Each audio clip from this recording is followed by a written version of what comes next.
बेताल ने अगली कथा सुनाई। बहुत समय पहले एक नगर में एक विद्वान ब्राह्मण रहता था। उसके दो पुत्र थे, देवदत्त और सुधीर। दोनों बचपन से ही पढ़ाई में तेज थे, परंतु उनके स्वभाव अलग थे। देवदत्त गंभीर और संयमी था। वह वेद शास्त्र और धर्म ग्रंथों का अध्ययन करता और लोगों की भलाई में लगा रहता। दूसरी ओर सुधीर चंचल और महत्वाकांक्षी था।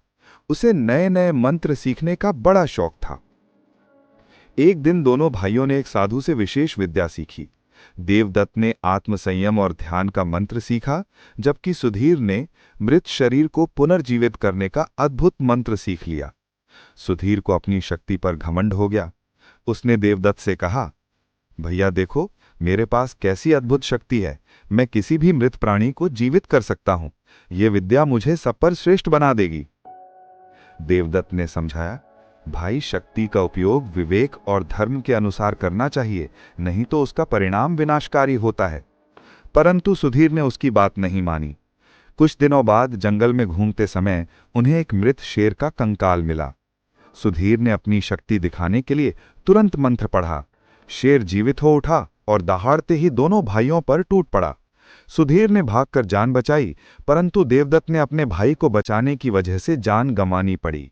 सुधीर का घमंड टूट गया और जमीन पर गिरकर पछताने लगा कि उसकी वजह से उसके भाई की जान चली गई।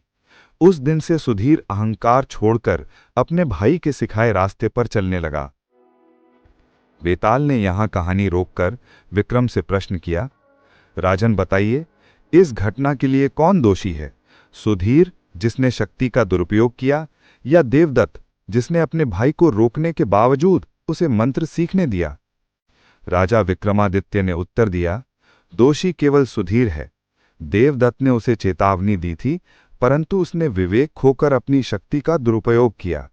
जो व्यक्ति घमंड और लालच में अंधा हो जाता है, उसका विनाश निश्चित होता है। सुधीर घमंड में अपने भाई को खो बैठा। बेताल हंस पड़ा और बोला, सही उत्तर दिया राजन, परंतु तुमने फिर मौन तोड़ा। इतना कहकर वह उड़कर अपने पेड़ पर जा लटका। अगली कहानी तक बने रहें। धन्यवाद।